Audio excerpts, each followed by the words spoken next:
So then we can reflect and contemplate, that all the conditioned phenomena are impermanent, ever-changing all the time.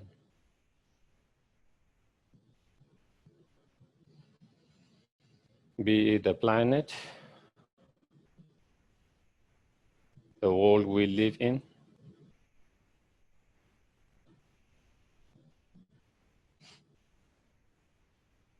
the earth, the weather, the oceans, the mountains, the forests, everything's changing all the time.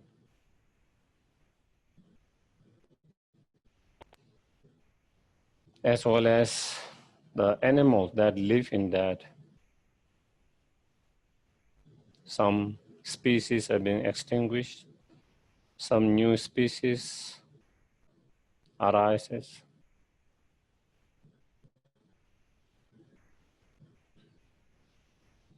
And as well as all the human beings all the time.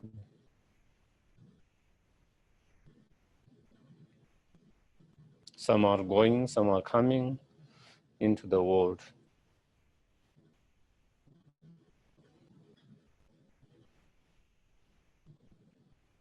Not only that, our experience are changing all the time.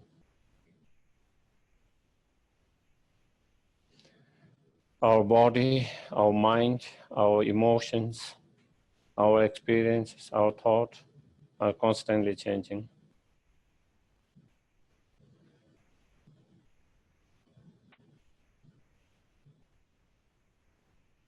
And same with all others, people around us.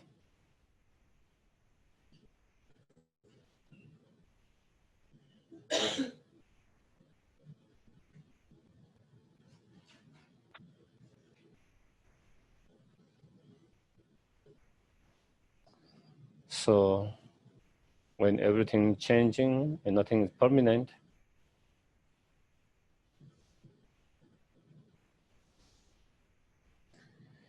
therefore we shouldn't be so attached to certain individuals so much on the basis of their certain actions, qualities at the moment. And neither we should be so angry and upset towards certain individuals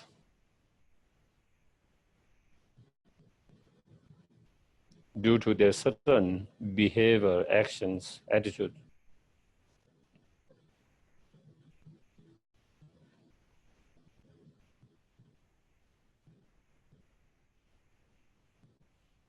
None of those behavior, attitude, actions are permanent.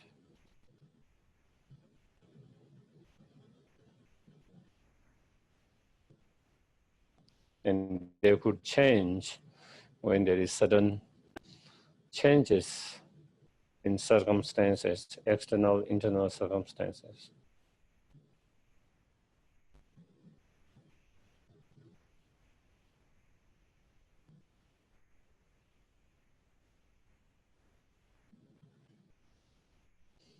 And also from their side, just like ourselves, all sentient beings wish to be happy and do not desire as pain and suffering for a moment.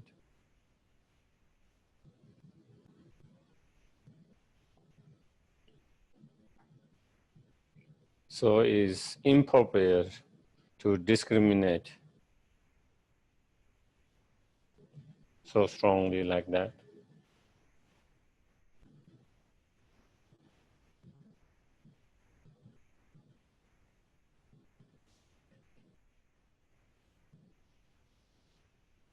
Therefore, we should try to cultivate same level of loving kindness, compassion towards each and every sentient beings.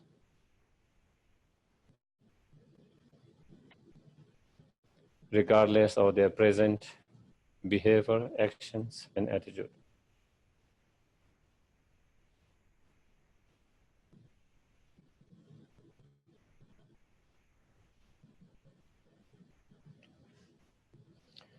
And to be able to develop such attitude toward all sentient beings, undiscriminating, without being biased, impartial, with equanimity,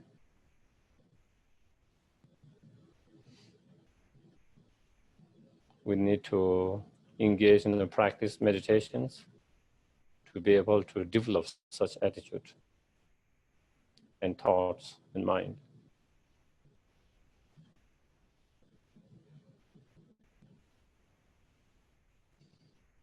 And for that, we have to be reminded of the practice all the time.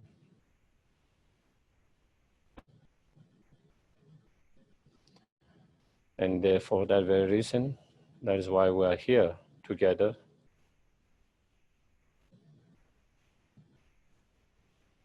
So that we can be reminded,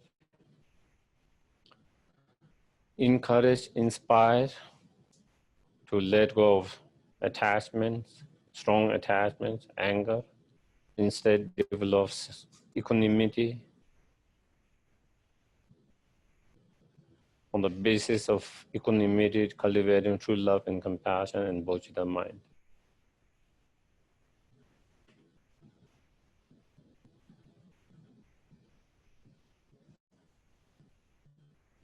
And may our act of coming together here and listening to the teaching become cause and condition to achieve our own highest potential, fully awakened state as soon as possible.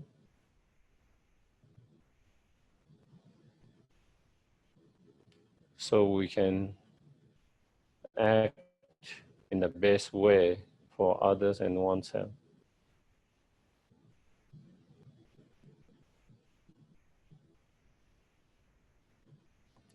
Okay.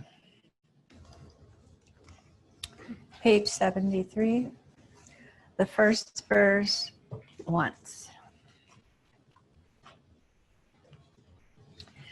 To the founder, the endowed, transcendent destroyer, the one gone beyond, the foe destroyer, the completely perfected, fully awakened being, perfect in knowledge and in good conduct, Sugata, knower of the world, supreme guide of human beings to be tamed, teacher of gods and human beings, to you, the completely and fully awakened one, the endowed, transcendent destroyer, the glorious conqueror, the subduer from the Shakta clan, I prostrate, make offerings, and go for refuge.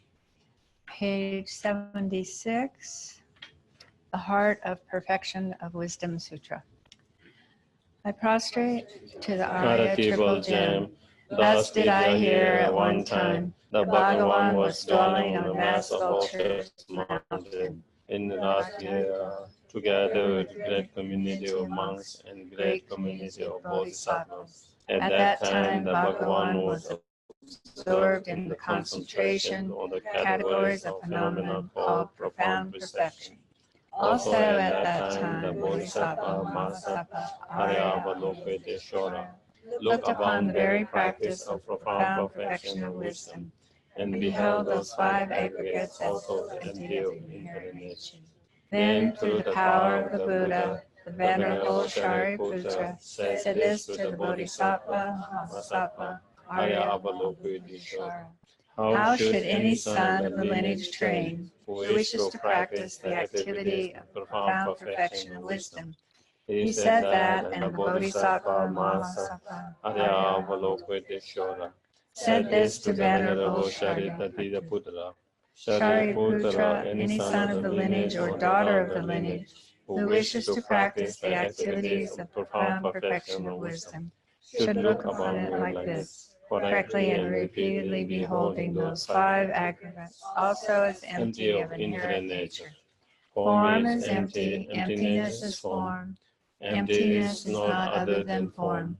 Form is also not other than emptiness. In the same way, feeling, discrimination, compositional factors, and consciousness are empty.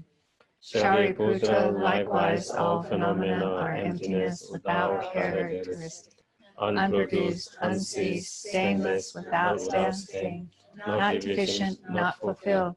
Shariputra, therefore in emptiness there is no form, no feeling, no discrimination, no compositional factors, no consciousness, no eye, no ear, no nose, no tongue, no body, no mind, no visual form, no sound, no odor, no taste, no object of touch, and no phenomenon. There is no I element, and so on, up to and including no mind element, and no mental conscious element. There is no ignorance, no extinction of ignorance, and so on, up to and including no aging and death, and no extinction of aging and death. Similarly, there is no suffering, origination, cessation, and path. There is no exalted wisdom, no attainment, and also no non-attainment. Shariputra, therefore, because there is no attainment, bodhisattvas rely on and dwell in the perfection of wisdom, the mind without obscuration and without fear. Having completely passed beyond error, they reach the end point of nirvana. All the Buddhas who dwell in the three times also manifestly, completely awaken to unsurpassed perfect, complete enlightenment, in reliance on perfection of wisdom. Therefore, the mantra of the perfection of wisdom, the mantra of great knowledge, the unsurpassed mantra, the mantra equal to the unequaled, the mantra that thoroughly pacifies all suffering, should be known as truth, since it is not false. The mantra of perfection of wisdom is declared. Tayata Om Gate Gate Paragate Parasamgate Bodhisoha. Shariputra, the Bodhisattva Mahasattva, should train in the profound perfection of wisdom like that. Then the Bhagavan arose from that concentration and commended the Bodhisattva Mahasattva, Aryavalokitasvara, saying, well said, son of the lineage, it is like that. It is like that. One should practice the profound perfection of wisdom, just as you have indicated. Even the Tathagatas rejoice. The Bhagavan having thus spoken, the Venerable Sharitatiputra, the Bodhisattva Mahasattva, Aryavalokiteshvara, and those surrounding in their entirety, along with the world of gods, humans, asuras, Gandharvas, were overjoyed and highly praised as spoken by the Bhagavan. The short mandala offering might be at the bottom of 97 or the top of 98.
Refuge in bodhicitta, once in English, twice in Tibetan.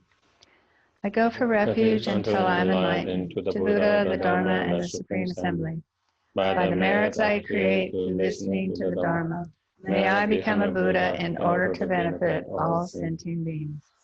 Sangye Chodan Soki Chonama Chanchu Bardu Dami Tapsuchi Dagi Chonevge Personangi Drola Pencher Sangye Dupwa Shu Sangye Chodan Soki Chonama Chanchu Bardu Dami Tapsuchi Dagi Chondelgi Sonalgi Drola Pencher Sangye Dupar Show. Angye Duje Nizone, Da Dunje Bambeze, Dambeche Netenzebe, Godamde La Chasa.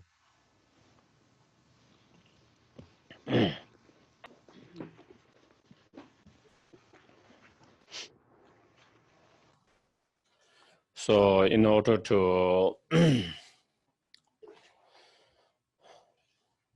achieve our highest potential, our fully awakened state, we need to overcome all the obscurations, negativities, and to perfect all the positive qualities. And in order to do that, then we need to develop highest level of wisdom and awaken the mind, driven by the great compassion and loving kindness. And in order to have, unbiased, non-discriminating, impartial, loving kindness, compassion to each and every sentient beings, we need to have a foundation of equanimity. So therefore, I don't remember, but in one of the texts where it says, on the field of equanimity, more shared by the loving kindness, then grow the sprout of compassion, and through the sprout of compassion, then the plant, the fruit of the awakened mind of bodhicitta is produced or arises. And so therefore, in order to have the bodhicitta mind, then we need to have loving kindness, compassion. In order to have loving kindness, compassion, impartial, then we need to have the foundation of the mind of equanimity, without being without having attached to some and having anger distant towards others. And so I think we kind of discussed about that last week on equanimity.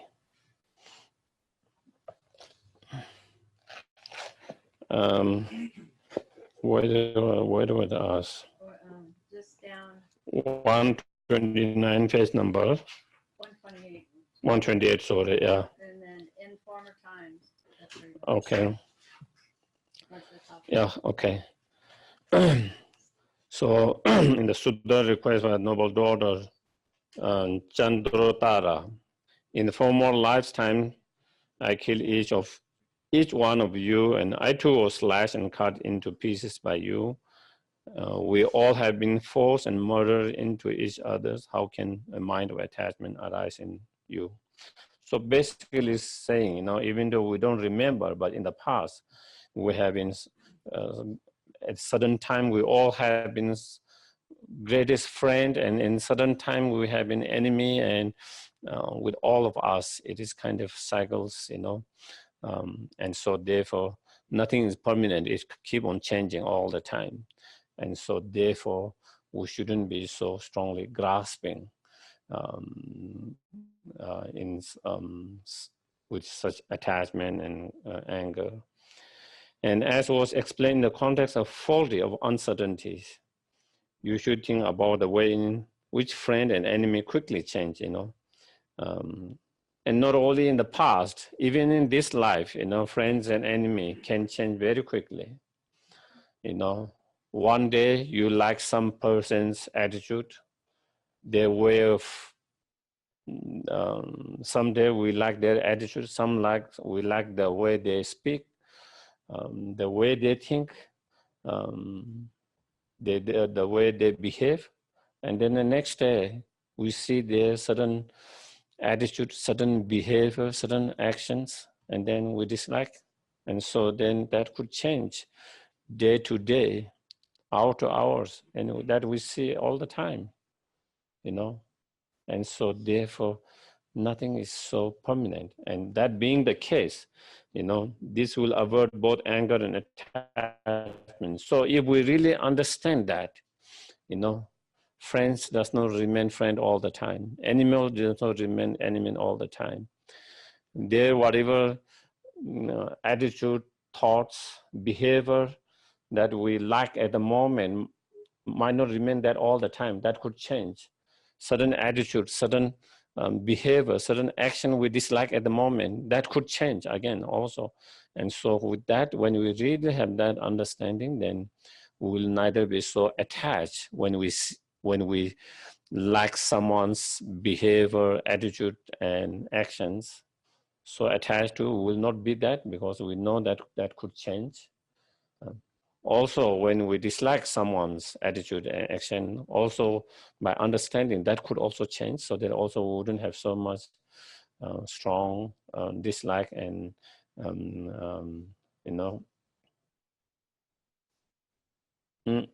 aversions and angers. And so that could help to let it go. And we need to differentiate between friend and enemy, having apprehended them on the basis of their respective attribute. Therefore, what is to be seized is the mind that is biased due to the attachment and anger on account of someone being friend and enemy, whereas the mind of friend and enemy does not need to be averted. So on relatively on conventional level, there is enemy, there is friends, There is enemy, there is friends. There is someone who are helpful and there are someone who are not helpful on conventional level. But on the basis of that, we shouldn't be so attached and so angry with those different individuals. And from that, then, while still there is a sense of understanding on conventional, there's friend and enemy, and at the same time, on the basis that we shouldn't allow the anger and attachment to arise, and that is something we need to overcome. And so that is what he's saying. That doesn't mean that we shouldn't have concept of, because on conventional level there is that someone, but on the basis of that, then getting attachment and anger, that is the problem, And so therefore that is that we need to get rid of. And so second has 3 points, meditating on them, all sentient beings, as our once mothers. And then second point, remembering their kindness. And then third, meditating on repaying their kindness. And in terms of the first, in the sutras, it is taught that since cyclic existence is beginningless, our birth are also beginningless, Since our mind is beginningless, even though our body has beginning, but the mind consciousness is beginningless. And so since the mind consciousness is beginningless, so each time the mind continue from one life to another, we take another new form of life. And from that perspective, the life is, our life is beginningless. Even though sometimes when you hear beginningless, it feels a little bit uncomfortable, because we always like to feel there must be beginning. But if there is a beginning, there is faults. If you reason and logic, if there's beginning, where did that start from? There has to have certain cause and conditions, just like if there is cause and condition until that point. Until that point, it is continuity of certain cause and conditions. So if you say the beginning, where did that start? What is the cause and conditions? Is there no cause and condition for that? And so then it doesn't answer it. Logically, recently, it cannot withstand. It makes more sense logically and with a reason if there is beginningless. Even though emotionally we feel uncomfortable, because we feel everything need to have some beginning. We need something to kind of touchable, When you say beginningless, it almost becomes untouchable. you know. So beginningless. Mm. Therefore, since our birth is beginningless, so therefore we have been born and have died, you know, incessantly. What does that mean? Without stop, okay. Incessantly without stop, again and again and again, from beginningless. So there is no body in cyclic existence that we have not taken. So, you know, we have taken rebirth as all kind of different animals, all kind of different animals, all kind of different human beings, all kind of different, you know, hungry ghosts, all kind of different God, demigod, hell realms, you know, all those different bodies, you know. No place we have not been born, you know. No place in terms of the, you know,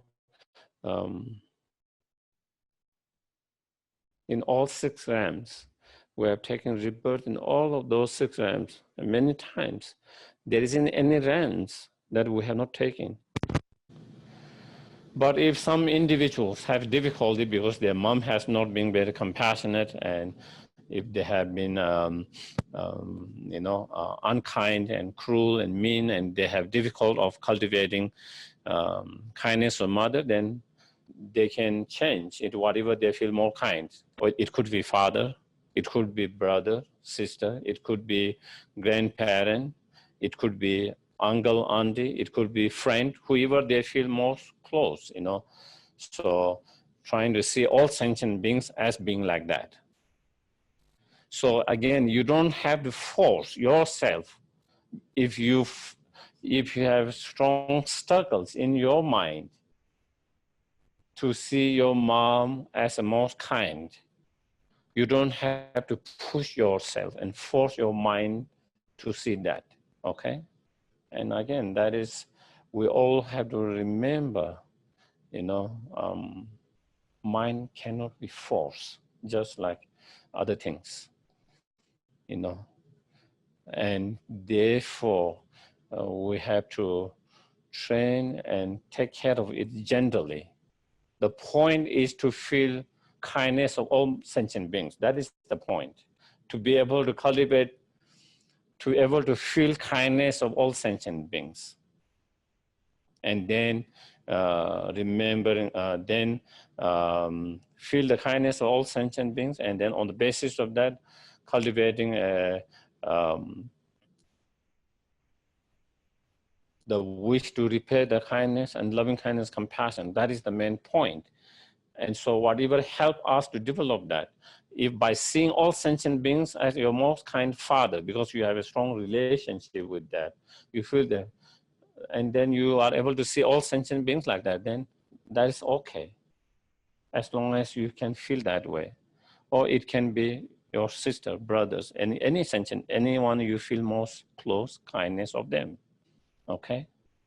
Our parents, even with the best intentions, sometimes they could have made mistake. But according to their capacity, ability, you know, according to their level of loving kindness, compassion, according to their level of patience, according to their level of wisdom, they have tried to upbring the child in the best way that they could, trying to protect them from any harm, any pain, any sufferings, trying to lead them to better life, better happiness, and all of that, you know. So trying to remember that. And so the more you reflect, the more you feel all of that, the more you feel their kindness. The more you feel their kindness, the more easier it becomes us to cultivate a wish to repay the kindness and cultivate loving kindness, compassion, all of that. And then in particular, even this life, she initially carried you in her womb for a long time, and again, if she didn't have the compassion, we wouldn't be here. She would decide not to have the child. The very reason she decided to have child means she has the compassion. She could easily have decided not to have the child. But the very reason she gave birth is because of her compassion, because she wanted to upbring the child and take care of the child. And the willingness to go through whatever difficulties that she will experience during those pregnancy, 9 months or 7, 10 months, whatever it takes. They know that it won't be easy, despite knowing that there will be a lot of complications and difficulties, and that decided to go through that. That is because of the compassion, sense of care, Then when she had given birth to you, she placed her yellow torso hair against the heat of her body, so trying to hug and trying to so that the child gets the warmness, the love, compassion. She swung you with her 10 fingers, nurse you with her milk, feed you as infant with her mouth, whip away your salvia with your mouth. Maybe we don't do anymore, because of hygienes, because of different things now. But that was how in the past, in the old time, that is how they did. And they have no hesitation to do that. And because it is only because of the love and compassion, without any kind of hesitations, without feeling kind of,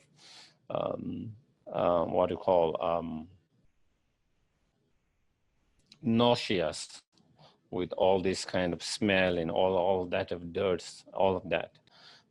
They are able to do that because of their loving kindness, compassions. And clean up behind you with her hands, carrying you for untiredly in many different ways, And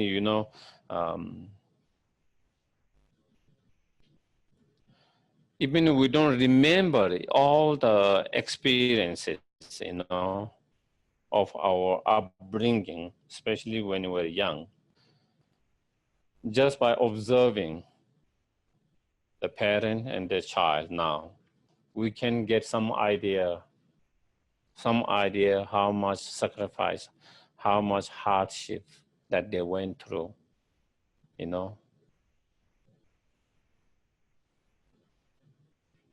And only because their compassion and love that they're able to go through that. If someone have to ask me, that I need to get every 2 hours, every 3 hours in the middle of the night for 1 week, I don't know I can do that. Very annoying. It can be very annoying, very upsetting, annoying, frustrating. But the mothers, the parent, especially mother, went through that not a week, months, years. And they are able to do that because of their love and compassion. Without that love and compassion, they will not go through that. But when you have such a strong love and compassion, you don't care so much about that difficulties. Physically, even though it's challenging, but emotionally, there is a joy to be able to be there, to be able to take care of that. When the child cries, to be there. When it needed to feed them every 2 hours, every 1 hour, whatever. When it's uncomfortable crying, to be there, to take care of every times. that requires a lot of love and compassion. Without that love and compassion, as I mentioned, even for a few days, 1 week, it would be very annoying, you know. And that is why, you know, it might, like child, if they are sleeping with you in your house and they are crying every 2 hours and waking, you might feel very annoyed. The mom might not feel that way, you know. And the difference is because the mom has so much love and compassion and care, whereas we don't have that. That makes the difference.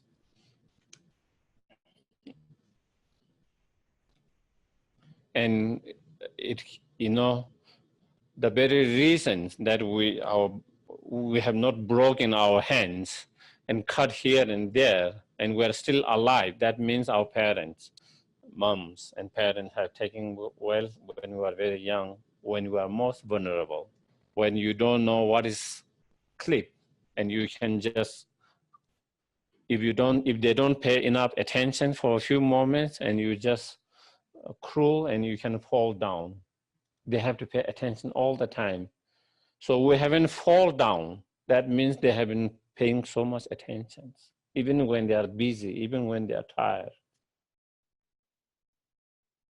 Otherwise, we will have broken a lot of things. We can easily cut ourselves, not knowing what is the knife and something flowers. We could easily choke and die by not being able to differentiate the chocolate and the stone and eating the stones if they don't pay attention.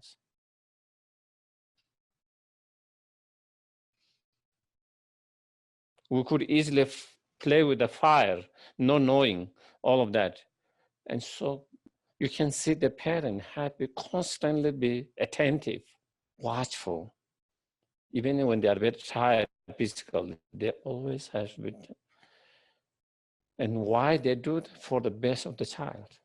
They don't want any harm, any injuries, any harm being done to the child. Wanting to protect them.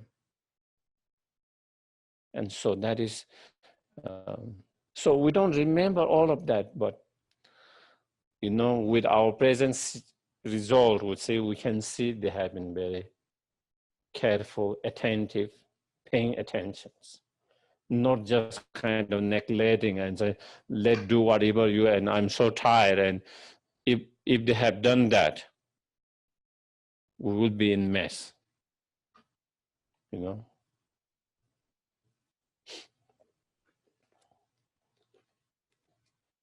Mm.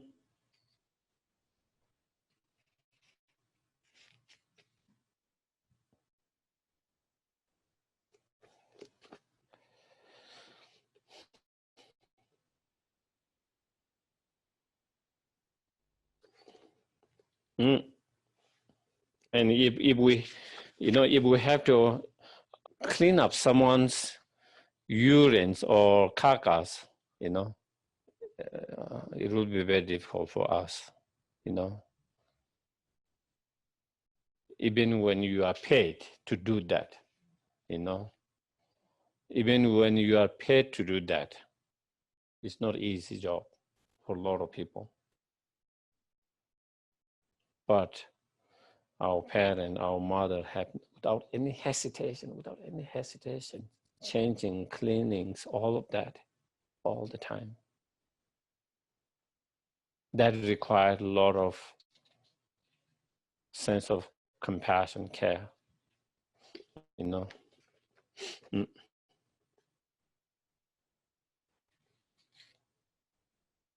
In additions, when you are hungry and thirsty, she give you food and drink, you know. Whenever we express that by crying or doing something, immediately they try to feed you, immediately they try to give you something. Once they know that you are hungry or thirsty, you know, even in the middle of night. And when you are cold, she give you clothing, you know. In times of need, she give you her possessions that she herself had hardly used, And sometimes you see, very often the parents, even their struggles with their own food, they would rather be themselves hungry instead feed the child, not wanting the child to be the hunger, but they will rather be themselves hunger if there is not enough for the both, and such is the mother's compassion and care.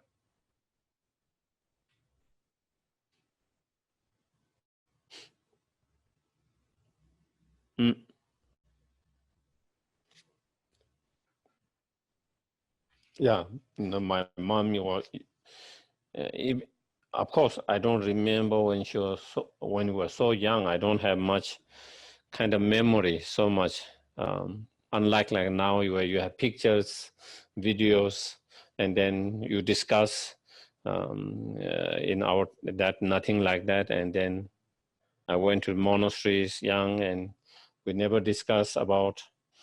And so it is not much kind of discuss, so there is no memory much of that, And by the way, my memory is also clear. My memory is unstable, and so that is another factor as well. But even in her later, even before she passed away, even in those age, even when she was in 80s, when someone give her some money, whether it's her child, her children, or someone else, she will save it in order to do something for the children instead of using for herself. She will do different pujas, prayer for the children. I don't remember all my different obstacles, years, and then all of that. I'm not too much into that, but my mom remember each of the children, each of them, and she does everything's puja, everything's. So she's like watching you all the time, and such is the mothers. That is what they do,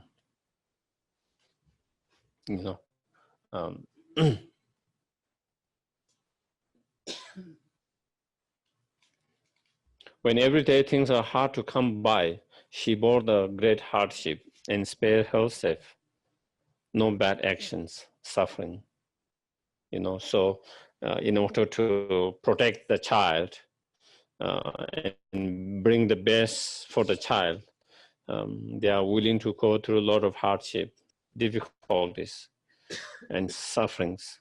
And they are not scared of creating negative karma in order to protect the child. They are not scared of going through sufferings in order to protect the child. They are not scared of bad talk to get them in order to protect the child. Even though their reputations might be bad, but they will just jump to protect the child.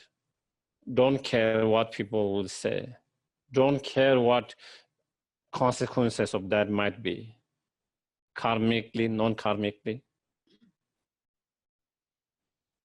And always they give them to you, always,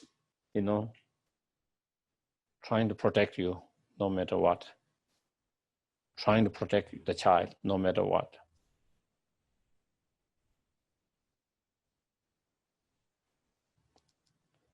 Willing to fight in order to protect the child, sometimes fighting with your own partners. Willing to fight with your families, other families, in order to protect the child.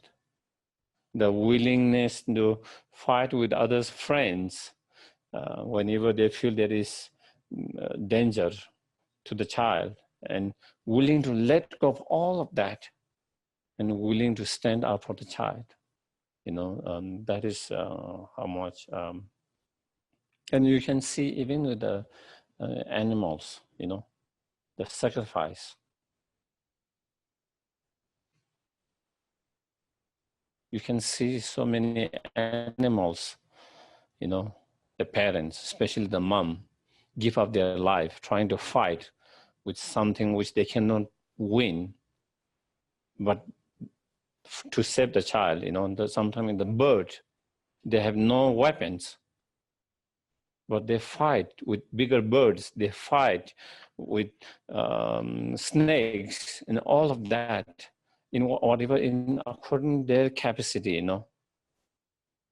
Rabbit, he has no weapons, but then when to protect their children, whether it's snake, whether whatever kind of animal, sometimes they just jump on them, all of that.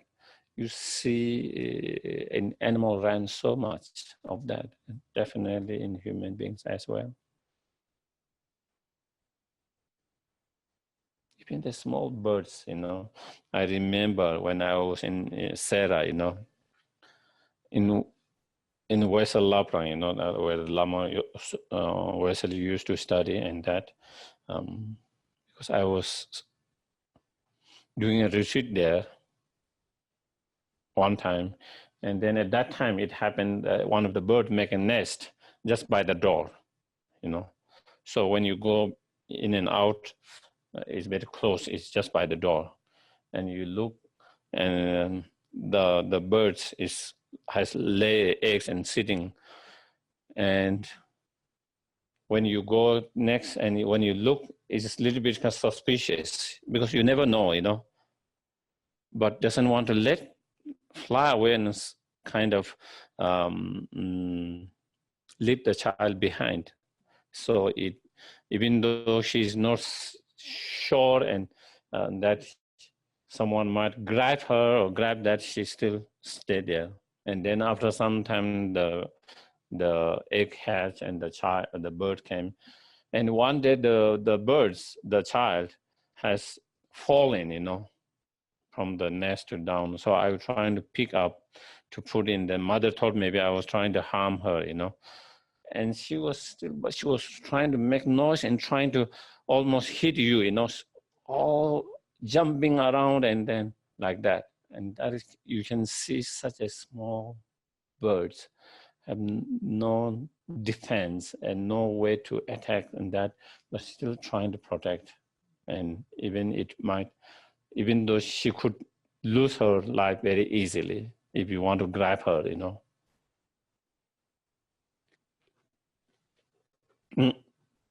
And so that is so much. Whenever her children suffer from disease and so forth, she wished from the depth of her heart to die rather than her child to die. And definitely, many of the parents, many of the mothers feel that way, will be ill rather than her child to be ill, and so forth. With effort, she did whatever she could to eliminate her child's sufferings. To summarize, by whatever degree of knowledge, of course, as I mentioned, we all are limited in our wisdom, not knowing what's the best for the child. Forget about what's the best for the child. We are not even know what is best for us,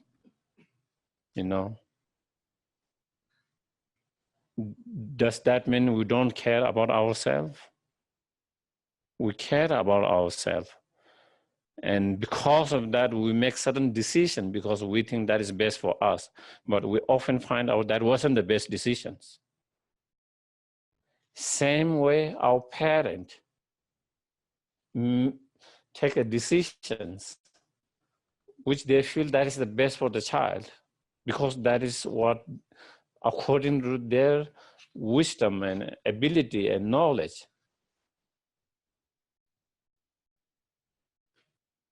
with the best intentions.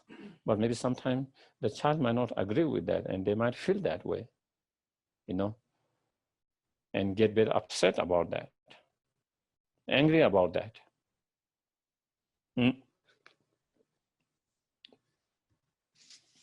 And whatever degree of ability she had, And she thought, though single-pointedly about way to accomplish your happiness and benefit and to remove your harm and suffering from you.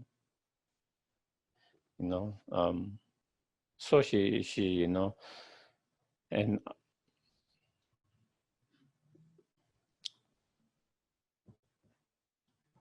the most important for us to remember is, you know, when you are most vulnerable, when you are most vulnerable, when we are unable to stand ourselves, when we are unable to talk, when we are unable to differentiate what is harmful, what is not harmful, they were there for us. They were totally there for us. When we started to become more independent, when we started to be able to stand up ourselves, you know, then we started to have a attitude.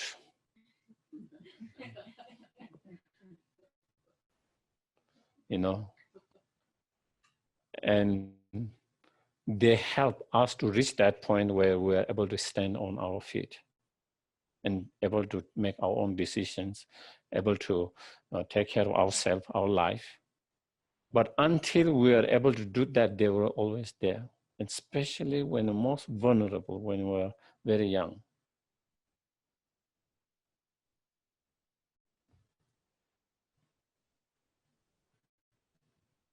And, you know, even though their struggles, you know, even they didn't get the best educations, they are willing to invest their money and all for the best education of the child. Is one thing whether the child is interested or not interested, pursue or not pursue, but from the parents' side, they wanted to give better education than they themselves got. Willing to invest so much of their energy, resource for the betterness of the child, so that they can have better education, so they can have better job, so they can have a better life. The intention, the compassion, the care is there. You know, and they are always more proud and happy when the child becomes better than them.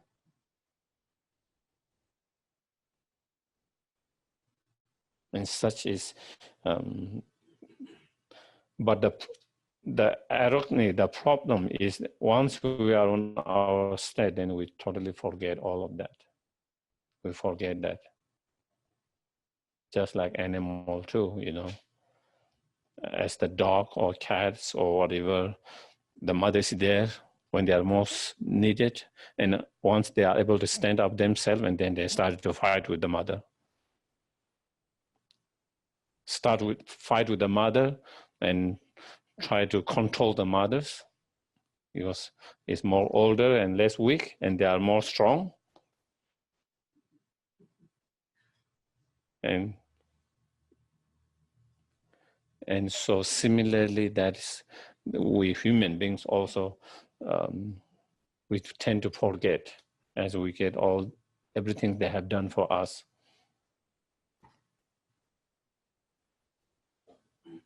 The things we remember are not the nice ones. Okay? The things that we remember very clearly are not the nice ones. The good ones we don't remember. Unless you put effort, you know. I remember a few events of my father's. My father is a strong disciplinary, you know, and remember those disciplines, you know. But also he has been very kind and compassionate, but sometimes you need to consciously remember that because it doesn't come easily, you know. So if he has done for me 1,000 good things, it's hard for me to remember it, but he did one bad things. I never forget. Remember that. It's your selective memory, you know. Our brain have this selective memory, and the selective memory is of the bad experiences, not the good experiences. And because of that, in our brain, it feels everything's bad because we have selective memories of those bad experiences. Even though they are very few compared to all the good experiences, positive. And then it feels like the whole life was that. So here, the meditation is consciously putting effort to remember the kindness, because that doesn't come naturally. So to train our mind to remember those kindness. So it is not something like kind of making up stories. Do you get it? Just trying to remember what really happens and their kindness, all of that. Because that is not clear and strong in our mind. And so with meditation, that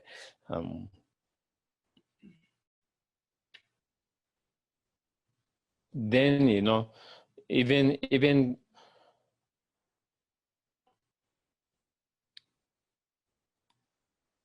so then you don't become too kind of, you know, your mind or brain doesn't become so biased. Instead being more objective and holistic, taking in all the account, not only the mistake they made it, but all the good things that they have done, you know, kindness that they have done.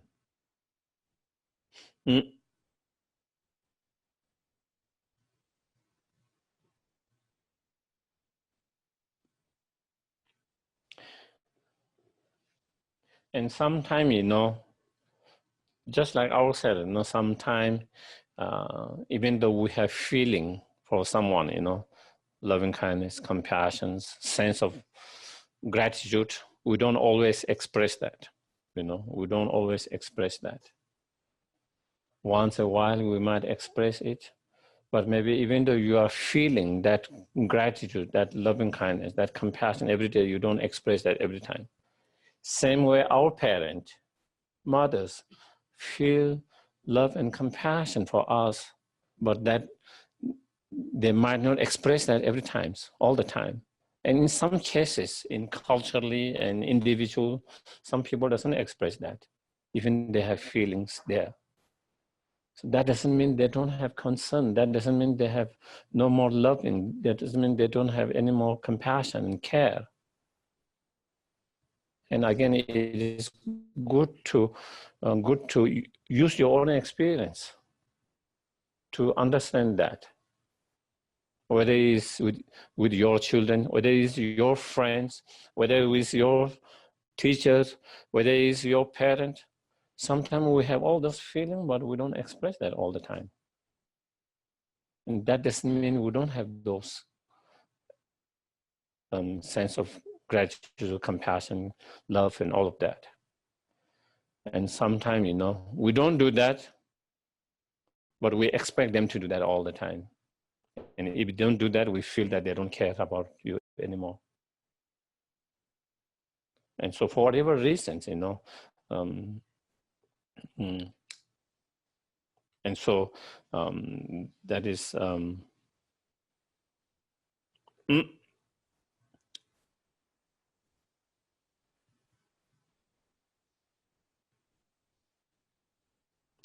and I think my parent, you know, and I think maybe that is the same with many others.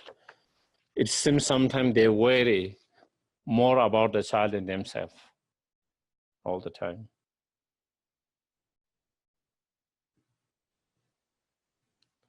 Their worry is more about the children's than themselves. And the children who are very far away, they don't realize that, you know. Their parents are constantly worried about you, constantly thinking about you, constantly wondering about you. But the child who is very far away does not realize that, does not recognize that.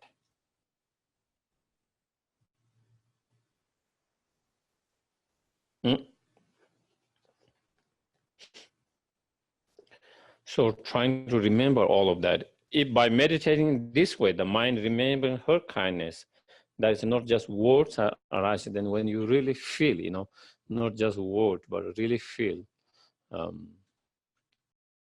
if you really feel their compassions, their kindness, their love, their care, you should then meditate on recognizing other friends and relatives of your father and soul. So in terms of meditating, first we start with the mother, okay?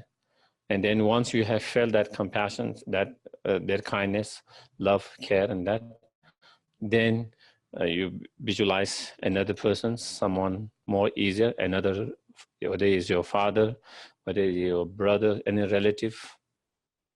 And then next, then you do to the more like strangers, again, feeling they all have been same like mother, like just this mother in the past, and so many times, and trying to feel their kindness when they were mother. And then after that, then the enemy, whether you call it enemy or not, someone you have disliking or you don't like so much, whatever, and then also trying that even that person has been your most kind mothers so many times in the past, and when they were mother, they have been so kind just like these mothers, and many times. And once you have gone through those three kind of categories or different individuals, then you can extend it to all the neighborhoods, and then to the whole in the state, and to the whole countries, and to the whole in this world, and then all, not only human beings, all the animals, and then all other realms, how it goes, God, demigod, realms, all sentient beings in that way. And then you can, then all sentient beings. And so that is, again, training. When you train, you have to be specific with different individuals, and then slowly expanding to more and more. And that is the technique in order to have a really strong practice of that.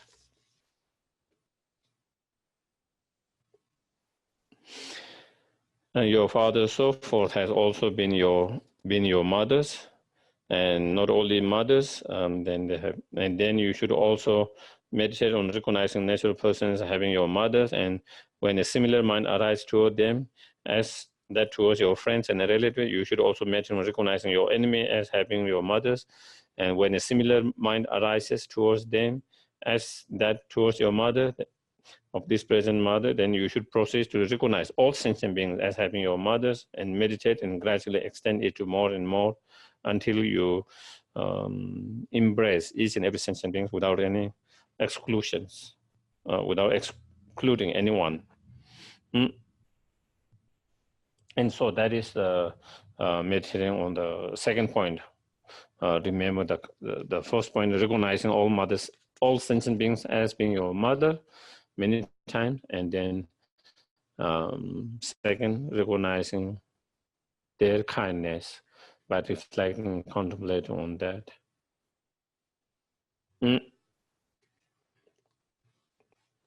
And then third, meditating on repaying their kindness.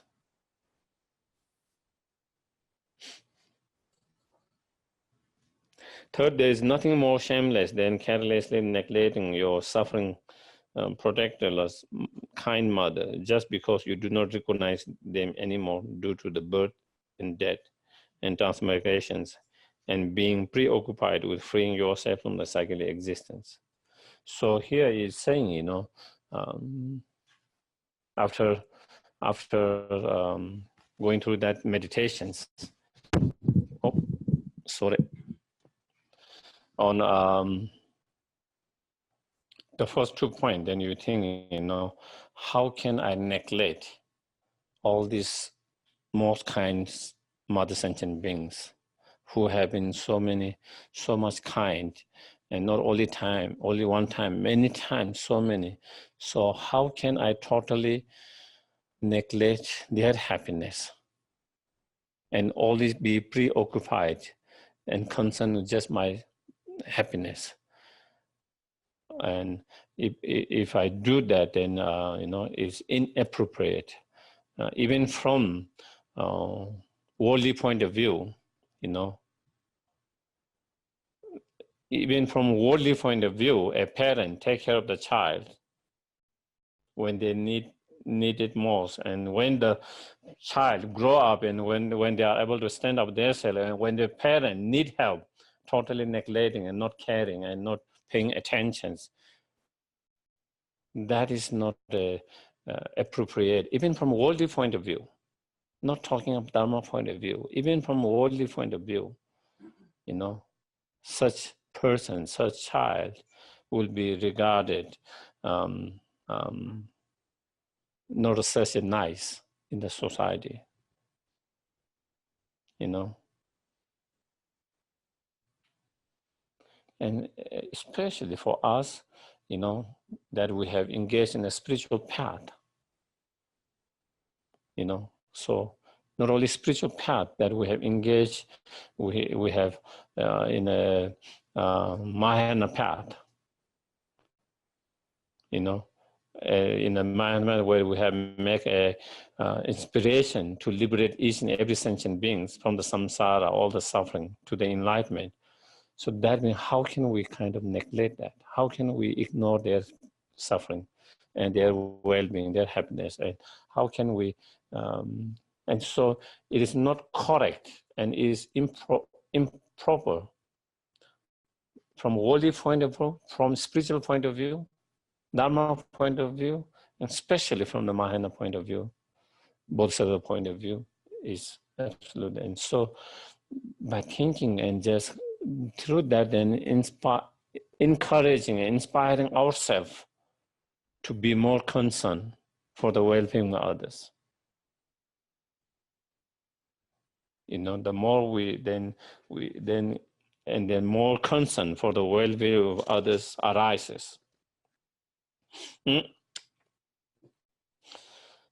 in the letters to the student Nagarjuna, my kinfolk are drowning in the ocean of cyclic existence and sometimes falling into the, abyss. If I neglect them unrecognized due to the birth and death and transmigration and sought liberation alone, there will be nothing more shameless. Thus thinking, if neglecting such kind being is inappropriate, even in the ill manner, how can I reconcile it with my own ways? You should take the responsibility, reciprocate their kindness. So through that, we should try to develop a sense of wanting to repay the kindness, develop that strong attitude, intention, motivation, wanting to repay their kindness. So how to repay the kindness? You may wonder, well then, how should I repay the benefit of their kindness? Whatever pleasure and riches cyclically exist in your mothers often, they are deceived by all of them. So there are many different ways of helping. There are many different ways of repaying the kindness, but here is saying, we can repay the kindness when they are sick, helping them to heal, to take care of them. When they are hungry, thirsty, trying to provide them food, drinks. When they are shelterless, trying to provide them shelters. When they need a emotional help, when their mind is kind of disturbed, trying to be emotional support and all of that. There are so many different ways of helping by providing those different supports and that. But still, they are not the best help. They already have all of that, still, no matter how much samsaric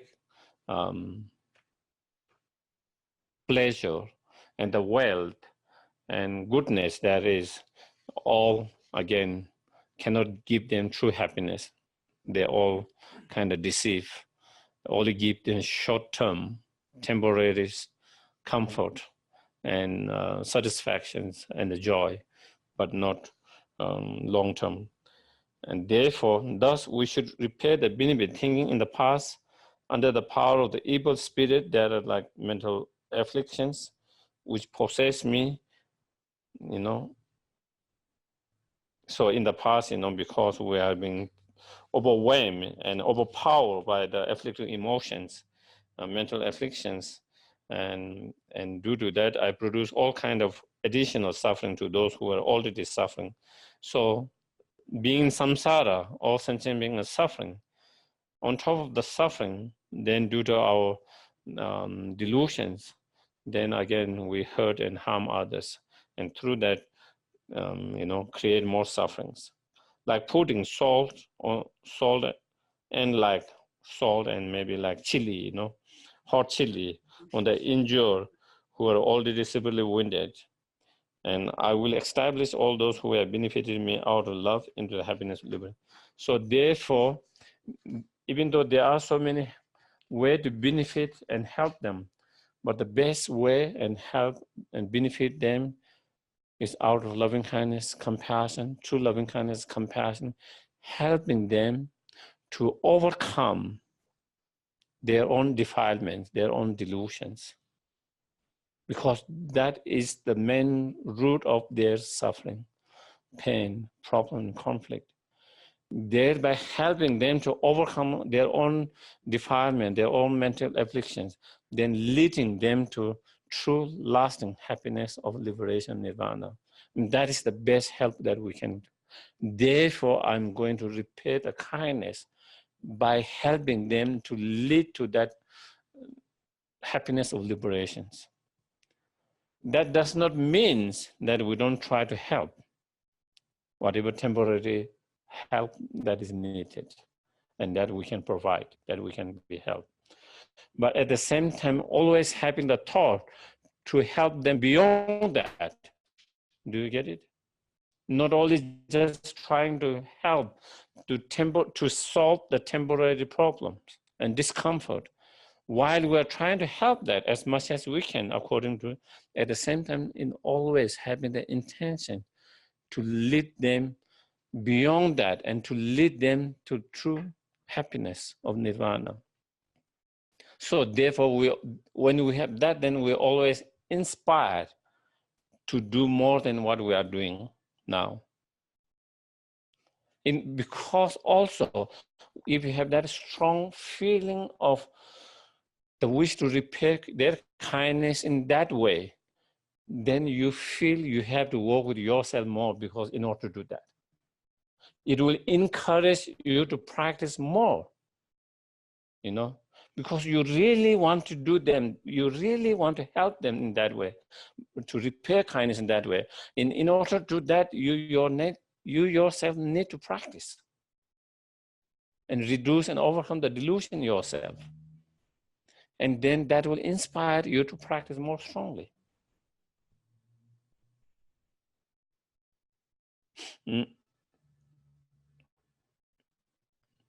In brief, if even your own kind mother who restless and insane, physically, mentally insane because of their delusions, afflicted emotions, and then like mentally crazy, just like ourselves. As long as you have the delusions, as long as you have the delusion, then whether medically we are called crazy or not, we are crazy. There is one monk, his name was Siring, and he has different way of thinking. His way of thinking is slightly not abnormal. And so some of his friends kind of tease him and said, you are crazy. And then he says, yes, I'm crazy. Everyone's crazy. Everyone is crazy, but others, if they are 30% of crazy, I'm 60% of crazy. So I'm a little more crazy than others. So he replied, he always says, I'm a little bit more crazy than others, but everyone's crazy. We all are crazy.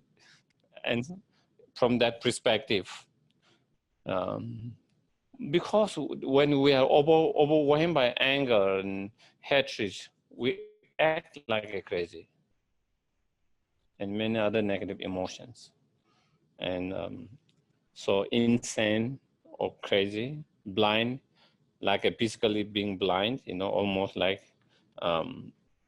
blind, and without anyone to guide her, is evenly scrambling with each step and approaching and fearsome abysses, cannot put her hope in her child. Who can she count on? So imagine your mother mentally crazy and then physically blind, and then walking towards a very fearsome cliff where she could fall. And so in that situations, in that situation, the only hope that she can have that she doesn't fall, that someone can help her, is her child.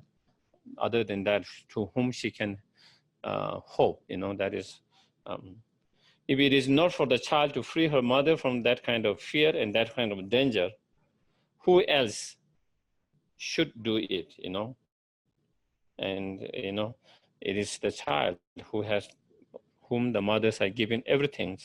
And now it is the child's turn to repay the kindness when she needs it and when she is in vulnerable situation. When you are most vulnerable, she was there for us. And now when she is in difficulties, vulnerable, we should be there to help her. And not only from spiritual and Dharma point of view, even ordinary worldly point of view, that should be the case. Likewise, sentient beings who have been our mothers, their mind, agitated rather than in natural state, very confused, agitated, and disturbed due to the evil spirit of mental affliction, and their mind is agitated and disturbed and confused due to mental afflictions such as ignorance, attachment, anger, and so on and so forth, and therefore their mind being insane, crazy, and without control over their consciousness, and lacking the eyes, here the inner eyes, wisdom eyes, lacking the wisdom eyes to see the path, the cause and condition for a higher state and definite goodness. So higher state is the higher rebirth, and definite goodness is the liberation and fully enlightenment. So they lack the wisdom eyes to see the cause and condition, the path that lead you to higher rebirth and liberation and fully enlightenment. In that way, they are blinded in that way. Without guide for the blind with perfect knowledge, in each instant, they stumbles due to being distracted to faulty behavior due to their non-virtues. And because of the defilements, then even they do not wish, but then they continue to engage in non-virtues, negative karma and behavior, and wander towards the abyss of cyclic existence in general, and therefore continue to create cause and condition to be caught up in samsara again and again, and to being tied up in samsara again and again in general, and especially low rebirth in particular. So they continue to create more cause, even though they do not want to be in samsara, even though they do not want to be in low rebirth and experience the suffering of that, but because of ignorance, because of the delusion, they continue to create more cause and condition to be born and to experience those sufferings. And as you see them, you should reflect those mothers necessarily and put their hope in their child, and that it is also for their child to get their mother out of there. And especially for us, at least we have met the Dharma, at least due to our previous good karma, we have this precious human rebirth. Not only have this precious human rebirth, we met the Dharma. Not only met the Dharma, we have met some qualified, good, inspiring teachers. Not only that, we have studied a little bit, we know the Dharma a little bit. Therefore, we know a little bit what is virtuous, what is non-virtuous. We know what is to be abandoned, what is to be practiced, to a certain level, at least we know how the delusions are the very root of all our problems. And we know certain practices, how to reduce, how to overcome them. And so we know those things, whereas most sentient beings does not know at all. And totally going in the wrong direction. And so if we, now when we know a little bit, we have access to that when we know a little bit, and if we act as though those who have not had that opportunity, that would be what a shame, what a loss, what an unfortunate for oneself and others. And so through that kind of reflecting, contemplation, and then seeing, now when I have all the right conditions to guide them in the right path, myself and them, I should do that, and I should not lose this great opportunity, which never know whether we will get that opportunity in the future or not. And therefore, inspiring yourself, encouraging yourself to apply those teachings as much as possible and to practice as much as possible so that we can show them the path, lead them on the path. And so through that, then we repay the kindness. So you should repay their kindness by definitely getting out of a cycle existence. And so that is the way we can pay, how to repay the kindness in the most helpful and most beneficial way.